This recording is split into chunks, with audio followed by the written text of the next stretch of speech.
You're listening to New Retirement Radio, brought to you by the team at Prout Financial Design.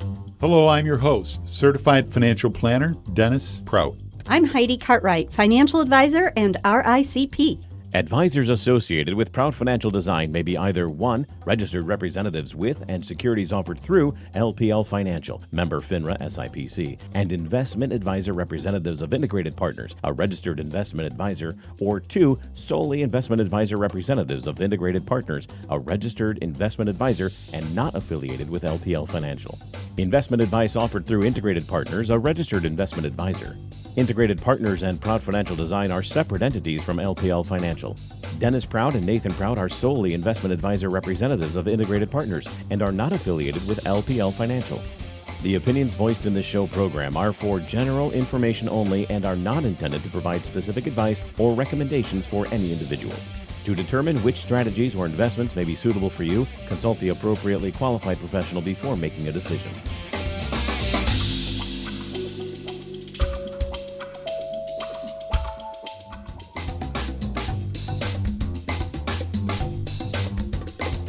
WTCM News Talk 580, a good Thursday morning, unless you're listening on Saturday, a recorded version. This is Prout Financial Design's New Retirement Radio. Welcome aboard, Mr. Dennis Prout. Good morning, sir. It is so good to be with you, Ron. Welcome back. Welcome back on May 14th, 2026. What an awesome thing. Ron Jolly steps back into the saddle again. Oh, my goodness. Oh, my goodness. Yes, you bet. We are thrilled to have you. And I know, I don't even have to say, I know the listening audience is thrilled to have you back as well, helping us out here on New Retirement Radio. I'll be in the background, pushing buttons, hopefully correctly. Yeah. You know, a little bit of a learning curve again, jumping back into that saddle when others have been operating, but we appreciate it anyway. Nonetheless, you bet.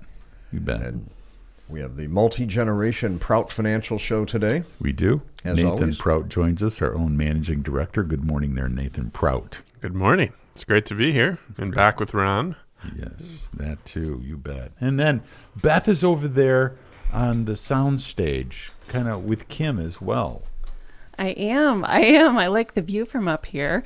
And Ron, welcome back. It's so great to hear your voice again this morning. Well, thank you very much, Yeah. Beth. And nice to have you through the window there, looking through the looking glass there. Y'all better behave. I can see everything. Y'all better watch out over there. You betcha.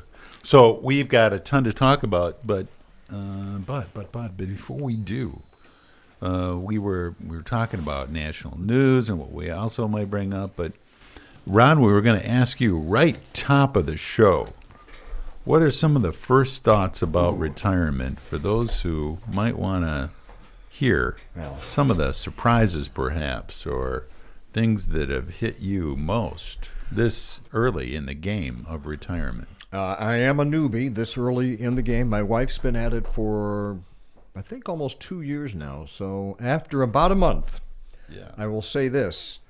It feels good not to be worried, and I have to credit you and Heidi specifically, and Nathan, of course, who have helped Laura and I with financial planning, retirement planning.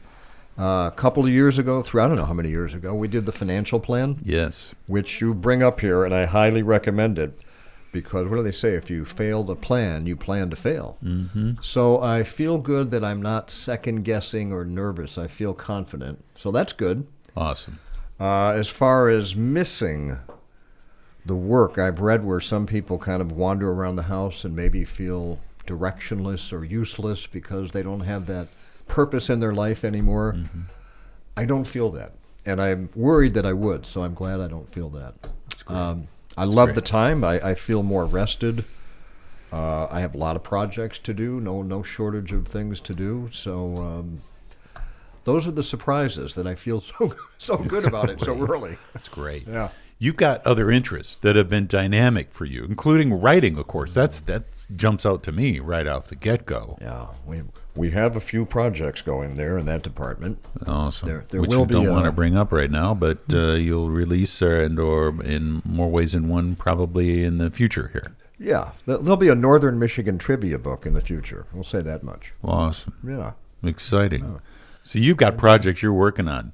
But we have, the backyard's a mess, the lawn, the split. There's rail always that, fence isn't there? has to be repaired. Yeah. Yep. Lots of that stuff. Great. So you're already in the saddle, if you will, at the in your personal life as well, and it's coming along. Yeah. Coming along. Yep.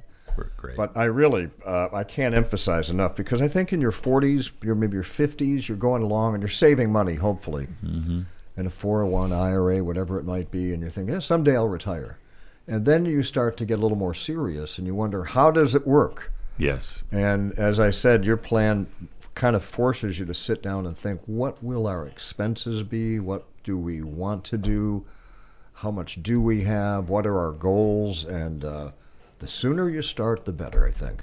I love really being helps. a part of that. Whenever I'm in on those meetings, talking with clients, potential clients, whatever you want to say, in regards to how much do we need? Are we going to have enough? What are the other things we need to be thinking about in terms of expenses?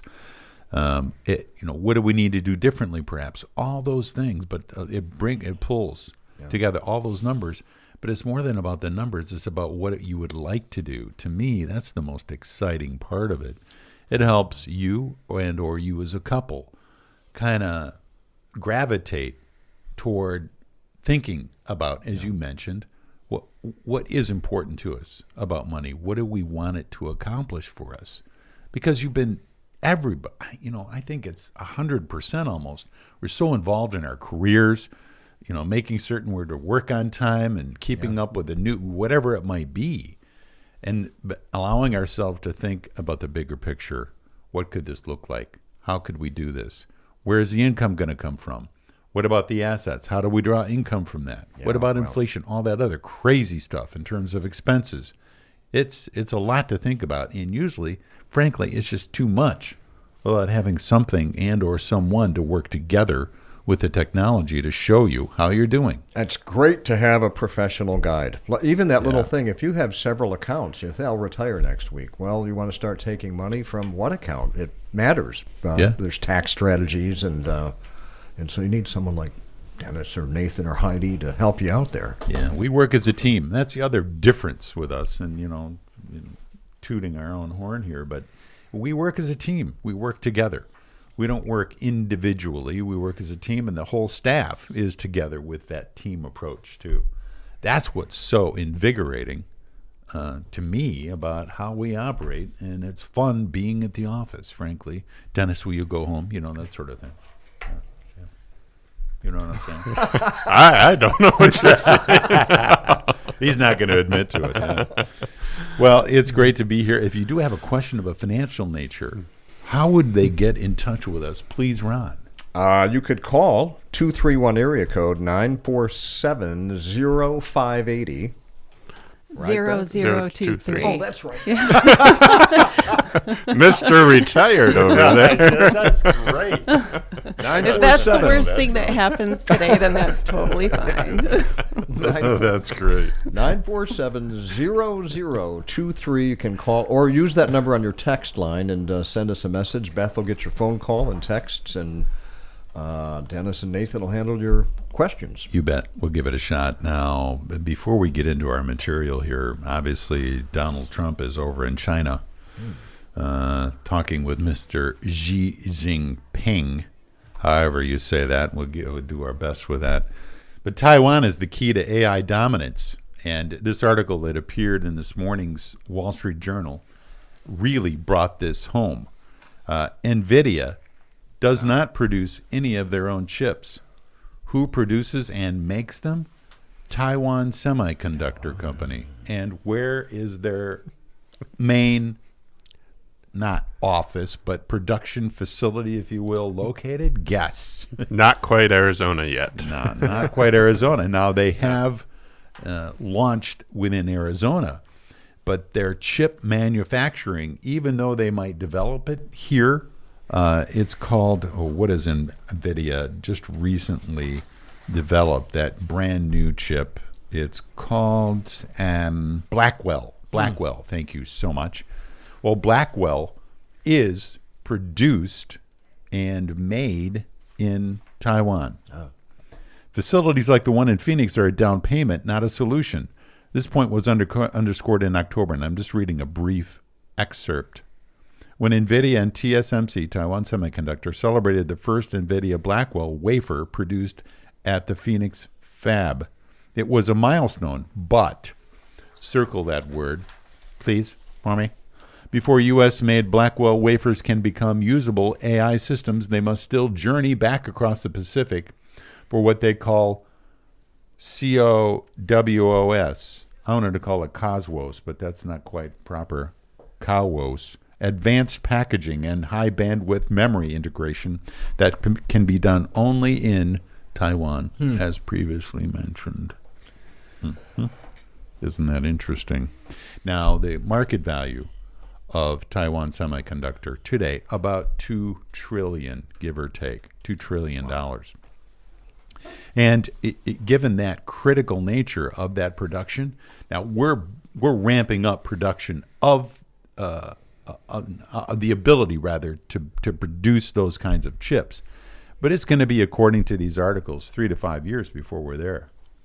So, in essence, it's fascinating that Mr. Xi had said the first thing they said out of his mouth was Taiwan, and not handled properly, in so many words, could wind up being a major problem between China and the United States.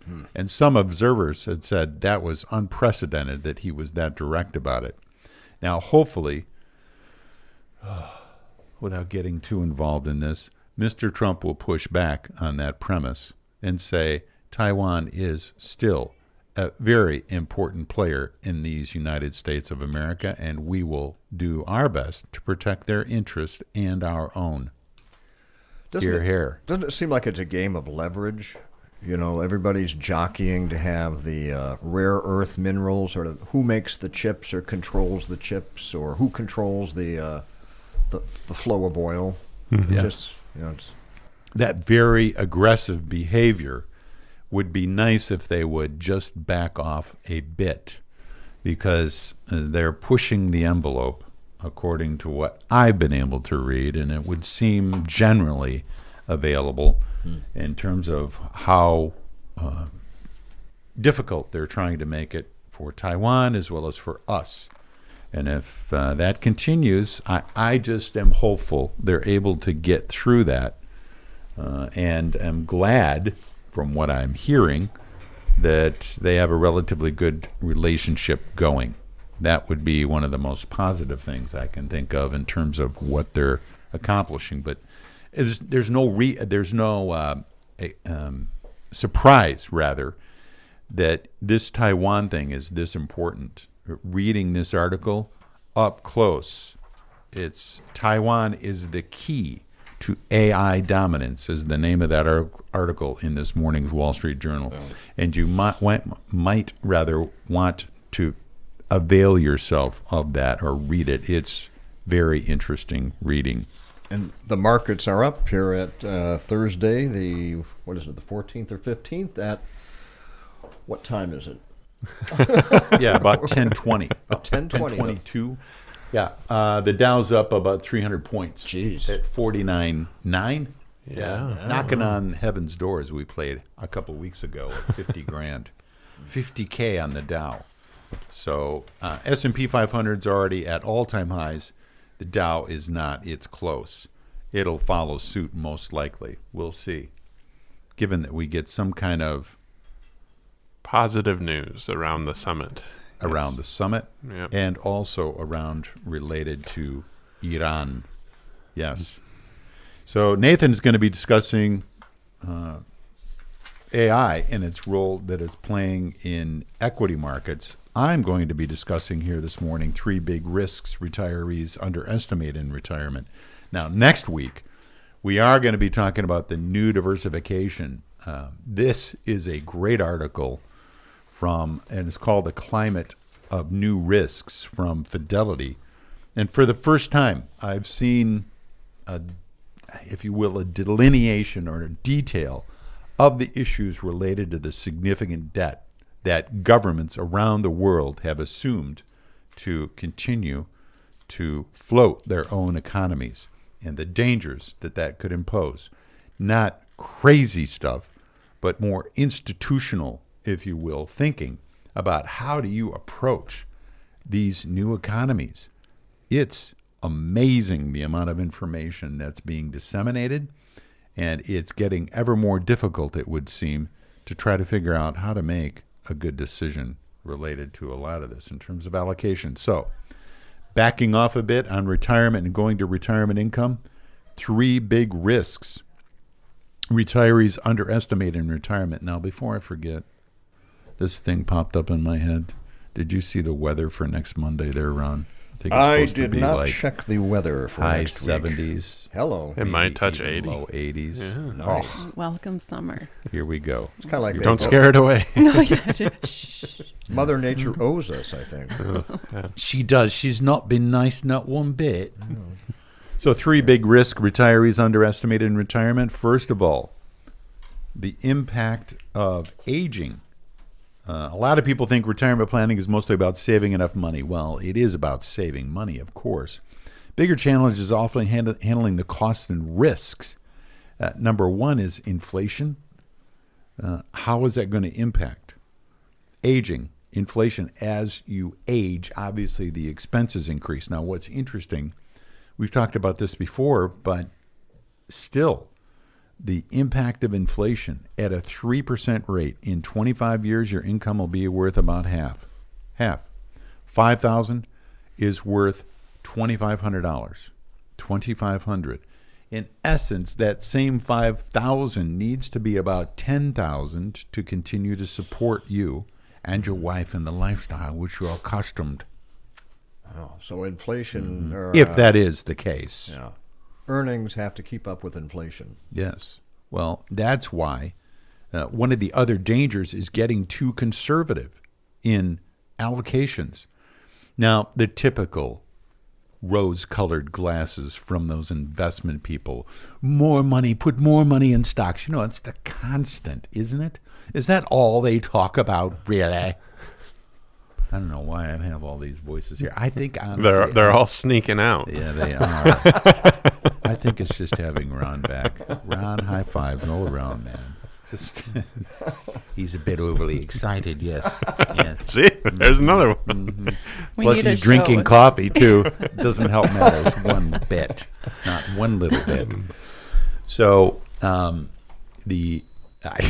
totally lost my train of thought too. Now there he goes. It doesn't happen very often, but we'll get there. So longevity, I believe, is what you were talking about, and keeping pace, but not just keeping pace with inflation. Yes, but investing, not getting too conservative. We have seen many clients come in here even in the last couple of weeks talking about interest rates on their savings and checking, and concerned about that keeping up because those rates can be anywhere from 1% to 3%. Well, obviously, if you're getting that 1% to 3%, it's better than what it used to be at about 0. But still, you're falling behind what's the inflation rate these days, which is more in the range of 3% to 5%. So that's before you've even paid any tax on that. Unfortunately, the tax on savings and checking is 100% tax on that interest. You're going to get that 1099 from them showing the amount of interest, and it's 100% taxable. Well, taxed at ordinary income rate, but yes. Yeah, Right. so Same thing. right. Yes, You won't lose 100%, obviously, of the earned interest. You won't lose 100% of it, but you may lose 20% of that, your federal tax bracket. So we can just say if you're getting 3% on your account and you're taxed at 20%, you're going to lose 0.6% just in taxes, 0.6. So that takes you down to 2.4, let's say in this case.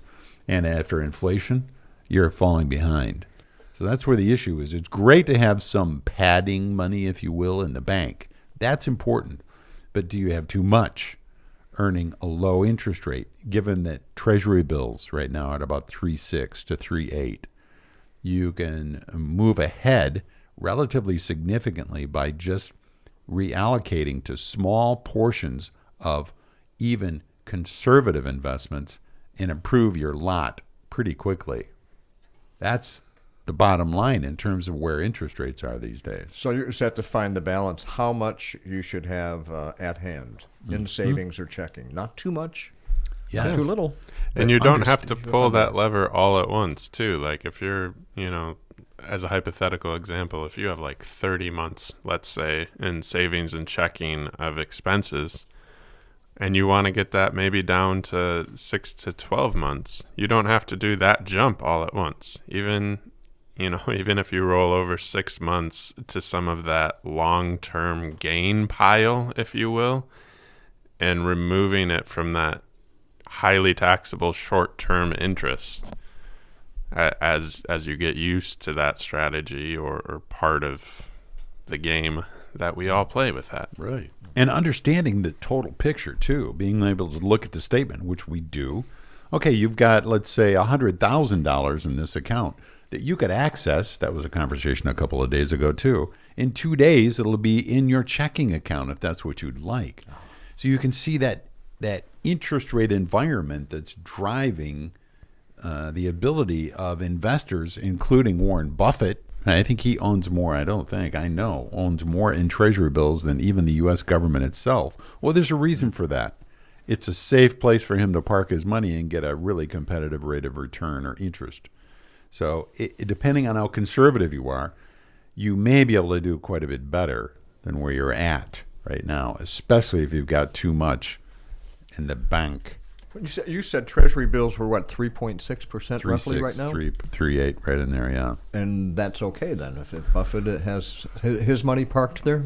Well, it's certainly an indication that it's 100% government guaranteed. No. I mean, when you've got billions and you want a government guarantee, that's one of the first places you're going to look. Okay. It might not be right for your risk tolerance. Yeah, instead of the comment $1 million, it's 1 billion. Yes.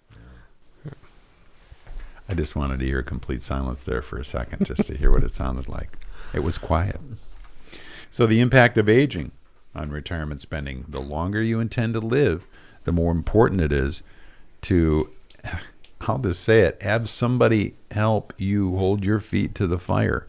Am I too conservative? Am I too aggressive? What changes could we make? Those ongoing reviews, it's not nirvana, but if you've got somebody that you can sit with, if you will, and review where that portfolio is going. I so remember the accountant, what's his name again? John Sluice, is that it? Talking to us about, getting things moved toward what he would recommend in terms of managing taxes versus the income and all the rest. And he said, listen, it's going to take 2 to 3 years to get this where, I would recommend you be. Now, this was 8-10 years ago. And I remember looking at him and thinking, well, okay, I guess I'm up for that. The same thing can be said of portfolios. It may take some time, but that acclimation and or those changes made over time are what make the difference. Now, it often will not be felt all at once, but over time, giving good advice, using good people, you know where I'm going, and being able to withstand the ups and downs of the market, those all move the ball more toward your side, or the cards, if you will, to your side of the table. Say, are there any signs to look for where maybe you're losing, where you're losing out to inflation, and maybe it is time to meet with somebody and reconnoiter? Yeah, I mean, if you're looking at a savings account that's giving you 0.2%, and it's a rather significant part of your situation, even though you may be very conservative, you need to sit with 2 or 3 people to see what they might say if you want to interview financial advisors. Sit down with these people and find out what's going on, because it's amazing how much more competitive this environment has become in terms of us being able to advise clients. Obviously I've been doing this a long time, 40 years. But in the last 10, it's stunning the changes that have been made within our field that allow us to talk to people who are extremely conservative and help them in many cases. So you might have an eye-opener for yourself in terms of the issues and the areas that can be addressed. It's just, eye-opening. The estate planning. How can we think about the kids?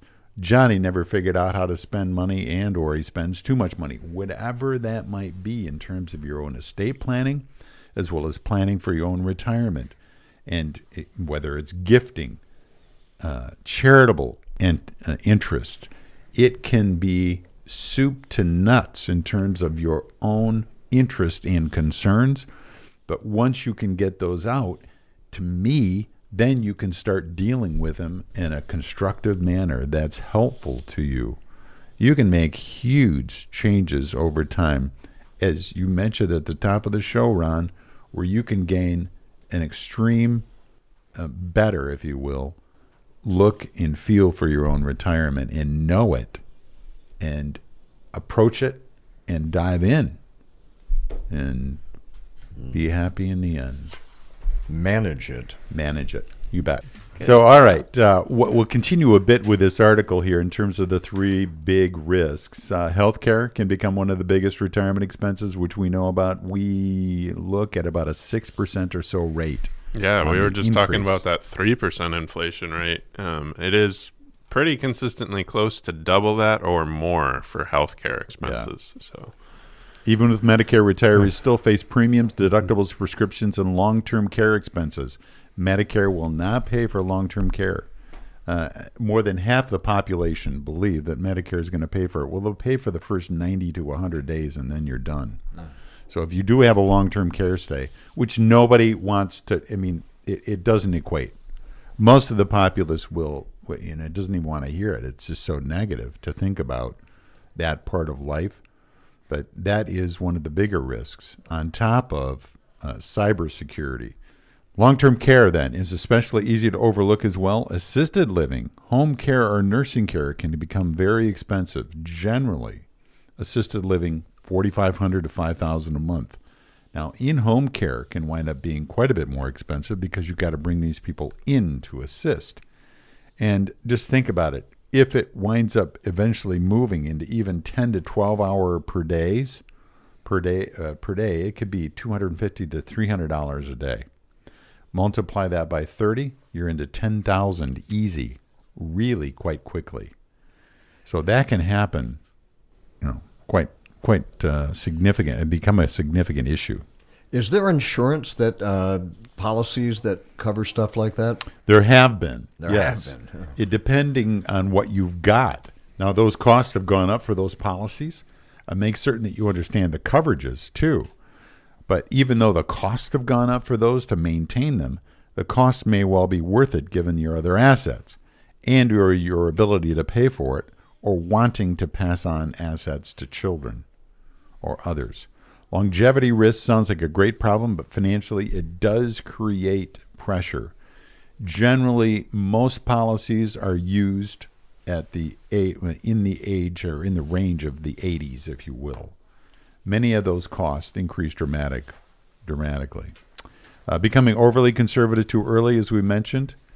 Guaranteed income sources like Social Security or pensions, think about that in layers. Those are the most important. Consider those as being critical pieces of your retirement income picture, as well as investment income. And then make certain that you have emergency or healthcare reserves set aside, not related to the stock market. Retirement planning isn't just math. Last few great points. Emotional decisions matter too. If market downturns might cause you to panic, that may be one significant reason that you want to seek counsel and not just do this on your own. Because you might be surprised at the amount of information and the capabilities that each of these folks can afford you in this new world that we live in. The technology has made a significant difference. Competition between Schwab, Fidelity, Vanguard, on and on it goes. I mean, they are geared to manage money and help others manage their retirements. I have I'll call it a technical question. Sure, you bet. In general, in your profession and in specifically with you, you have clients, of course, that we keep saying, well, meet with a professional if you want Yes. to review, make changes. How does that work? I mean, if you have a client, can they just call you and say, hey, I've got questions, Dennis, Nathan, I want to come in and meet with you? Is that just part of the service, or how does that work? Yeah, it's a part of the service. We're meeting with them usually and or offering to meet with them at least yearly. But many times it's every 3 to 6 months, depending on the complexity of the portfolio. So it depends on the situation, but that's where that ongoing review really makes a difference, depending again on the complexity. Or the situation, if somebody's just getting ready for retirement, it might take several meetings over, the course of just a few months. You never know. But, That's right. Yeah, if somebody's just looking at this, it's usually going to take 3 to 4 meetings to get through all the information and go back and forth on what this is going to look like. Mm-hmm. So if you haven't done this work, we can help you do that, but it does take a little bit of time. Yes. That's right. All right. Yeah. So AI is reshaping equity markets, and I know everybody is shocked to hear that. So for some people like me, when you say equity markets, you're talking about stock markets? Yeah, exactly. Okay. So AI is no longer just helping tech companies. It's starting to reshape the entire U.S. stock market, is the big idea here from Capital Group. So, of course, for years, market gains were dominated by a handful of mega cap tech stocks, otherwise known as the Magnificent Seven. Google, Apple, NVIDIA, etc. Yeah. Amazon, Yep. Microsoft, Meta. Yep.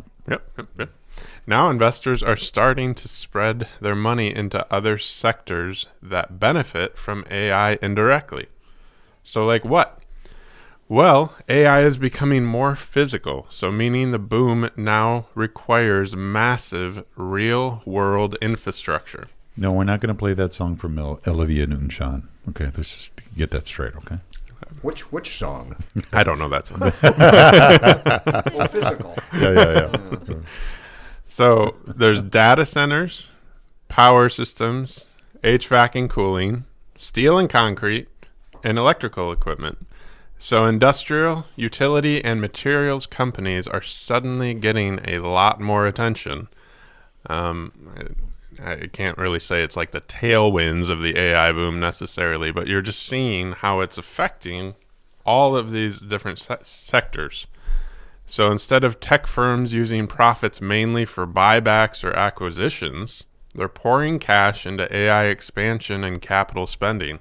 And that's really been the theme that we've been hearing on market calls and earnings reports with these companies throughout their first quarter as well. Wasn't Google just announcing that they're spending $200 billion? Yeah, and CapEx. Yeah, it was wild. Yep. So when we talk about AI, artificial intelligence, and you mentioned a lot of the investment is in what do you call it, space, like just having more broadband or data centers, more servers, more that stuff. Yeah, you need like lots and you need spots to put all of it. Yeah, it's not just software, if you will. Yeah. Well, practically, it's really cutting down the time for research. As a great example, I was talking to Andy, our oldest son, over the weekend, and he does research for the National Health Institute and others. But he was talking about he was wanting to make certain that his most recent research work was consistent. His statements were consistent, and so he asked AI, okay, review my paper and make certain that all my statements are consistent with each other. Where he said previously it would have taken him 4 to 6 hours at least to go through each of the statements that he'd made to make certain they were consistent. And he said literally in 5 minutes, it caught all the consistencies and showed him, highlighted the areas that were a problem. Talk about stunning. Yeah. So it's beginning to have a real impact. It's starting to have an impact on us when you look at problem solving. All right, what things should I look for when I'm looking to start this new project? What areas should I address? It's a problem solving mechanism that can really condense the amount of time that you might spend doing just everyday tasks in some respects. But you need, when they say data centers, that's all hardware. That's what they're spending money on, is buildings and electricity and cooling to put all this new hardware. To get the amount of power that's needed to run these things. Amazing. Yeah, and I think we mentioned several weeks ago, Microsoft had just bought their own nuclear power plant, right? Yes. Yes. Why not, right? It was only a few billion. We've got it. Let's spend it, shall we? There's another one sneaking out. But yeah, so the Magnificent Seven stocks have become even more correlated with each other as well. So meaning they increasingly move together. So owning all seven may feel diversified, but in practice, maybe it's starting to feel a little bit like one giant tech bet, is what this article is saying.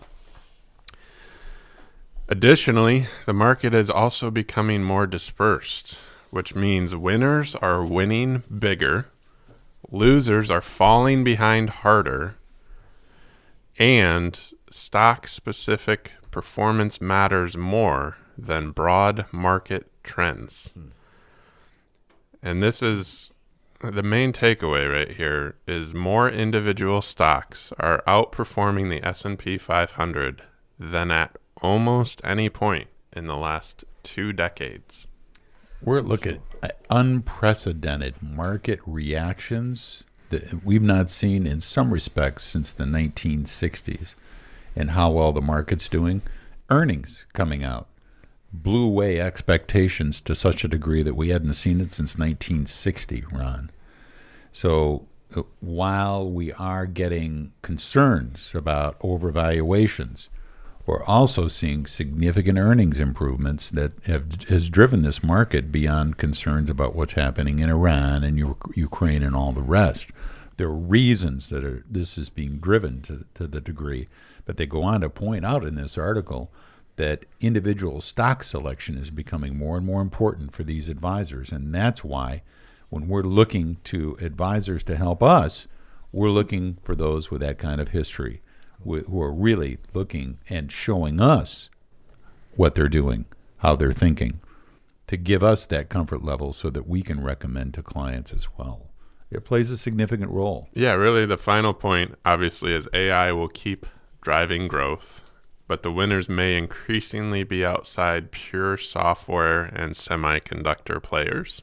Yes, diversification, as you'd mentioned, will play an increasingly key role. We looked at higher dividend stocks this year so far have outperformed. It's done significantly better than much other wide swaths of the market because they were undervalued. So trying to stay diversified and using intelligent dispersion amongst the investments. Do you like really 401k portfolios and IRAs that are managed for people? They invest in funds. Do they invest in individual stocks? Yes. They do? Yeah, okay. Absolutely. Yeah, we've got portfolios that consist of that and use them on a continuing, consistent basis. Yes, sir. Awesome. Can you mention who your big shot, I call him, that's coming in soon? Oh, yeah. Yeah, Paul Sagany, the president of Integrated, our registered investment advisor, is going to be joining us on June 11th. He's coming in, and he'll be talking about, from his perspective, what he's seeing from clients and what the conversations they're having, and in terms of estate planning. So we've got another advisor coming in. He's the president of our company, but he's also an active advisor and incredibly bright, talented. We're really looking forward to having him. Going to join us on the radio on the 11th of June. But also at the end of this month, we're having a client couple come in who are really active in the kayaking around the world, and that is May. It's 27th? May Or 27th. 28th. Last Pardon me. Thursday of the month. 28. May 28th. WTCM Traverse City, Prout Financial Design, New Retirement Radio, Dennis Prout, Nathan Prout, Beth Shire. Thank you all. Be back next Thursday.